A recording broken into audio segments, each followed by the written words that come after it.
Era botacorda Aruba, tata forma parte de Antillas na holandês, den o parlamento de Antillas, Aruba tata tem 8 assentos de 21 ou 22, quizá, o Curaçao tata tem 12, nada tem uma maioria contínua, como país, como isla den Antillas holandês, nada tem uma maioria sempre.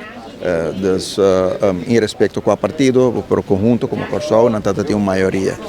Decisões, por exemplo, para abrir um hotel, para invertir em qualquer projeto que a não está mira de abundância na Aruba, não lo está possível sem uma aprovação de um governo central basado no Curaçao.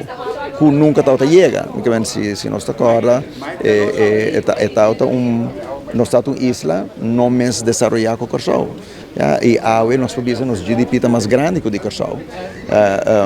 Nossa economia cresce para mais grande de Curaçao. Esse não é repúdio nem rechaço na Curaçao, sino é simplesmente uma comparação. A Aruba está de progressar, ora que é passo grande que ela toma, está possível, danke na autonomia e estado que a Aruba logra.